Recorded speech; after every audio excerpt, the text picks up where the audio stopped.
Daisy the diesel railcar was still furious with the fat controller's punishment.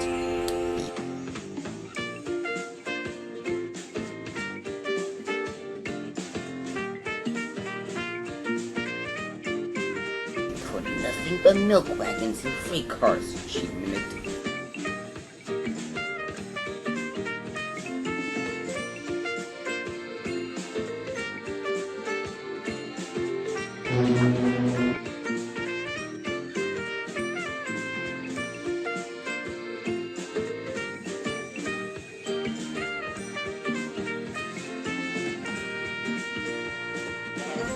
She was taking milk tankers to Farmer McCool's farm.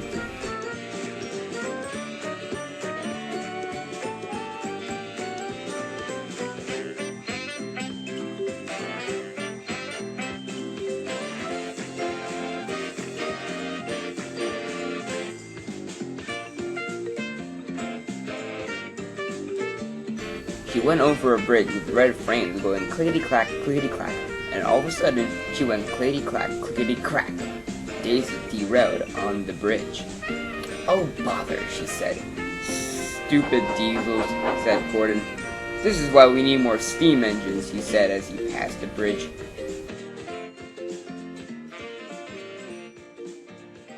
Once Daisy was back on the road, she went to complain to Sir Topham Hatt.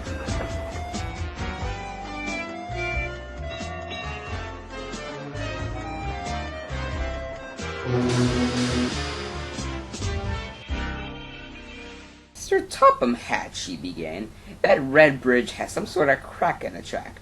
"A crack in the track?" asked Percy. "Yes, a crack in the track. See, I was going on the clickety-clack, clickety-clack, and all of a sudden I went clickety-clack, clickety-crack." "Clickety-clack, clickety-crack," said the Fat Controller. "Well, we can't start jumping to conclusions now, can we? We must have another engine right over the same track to see." "Oh, sir, can I do it?" asked Thomas. "Thomas, you have a train due to Wellsworth in 5. "I can take it for him," said Percy. "I have a passenger train to take there too," said Percy. "Okay," agreed the Fat Controller. "Thomas, you may go inspect the line." Thomas hurriedly set off for the bridge. Thomas was going clickety-clack, clickety-clack, when all of a sudden he went clickety-clack, clickety-crack. Thomas derailed. "Pathetic," said a voice.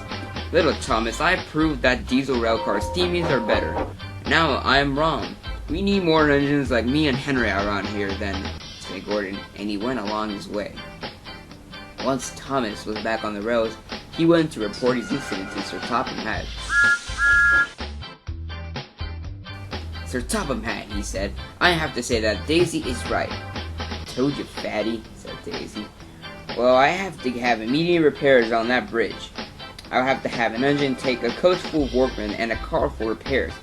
"Please, sir, may I do it?" asked Percy. "Percy, you have to take the mail in the morning." Toby then pulled up. "I could take it for him." "Well, okay," agreed Sir Topham Hatt. "Percy, go get some shut-eye. You have to get a coach full of workmen at 4:30 in the morning." Percy went to the sheds. At 4 in the morning, Percy awoke and saw the back of an engine pulling into the sheds. It was Duck, the Great Western Engine, who had came back from the works. "Hello, Duck. How are the works?" "They were fine," replied Duck. "Where are you going very early in the morning?" "To pick up some workmen to mend an old iron bridge." "Never been on that line." "You should someday," and Percy scurried off. Percy picked up the coach full of workmen in the boxcar that had the supplies from a Home Depot, and he set off for the damaged bridge. When Percy got on site, the workmen began the repairs while Percy stumbled into a slumber. Hours passed. Many purchases were made at Home Depot. I don't know how many, because I suck at math, and I don't know how to count. "Gordon! Gordon!" "What? What?" "Wake up, you lazy sh**! You're late for our special express." "Holy guacamole, I better get going!"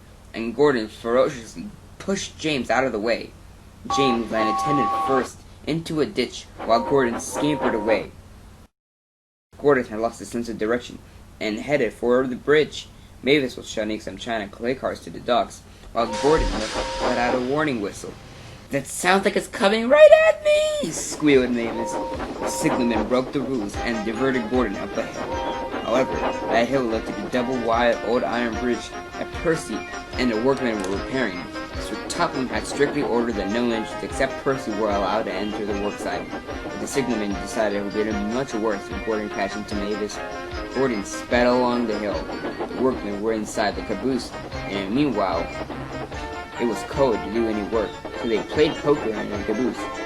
"It's warmer outside. We can do some work," said a workman. The workmen got out, but then they heard Gordon and let out a warning whistle. "Engine abroad! Duck! Duck!" Duck later roared up. "Somebody called for me?" he asked. "No," replied the workman. I meant duck, as in trouble. Take cover." "Oh, okay," said Duck. Gordon let out a few more warning whistles, waking up Percy. And Percy witnessed the whole thing as Gordon launched off the broken rail and landed into a field where Terence was plowing. Gordon felt silly. "I'll run and get help," said Percy, and hurriedly set off. Gordon anxiously awaited Percy's help, but any engine that passed by carried a train of freight cars or passengers.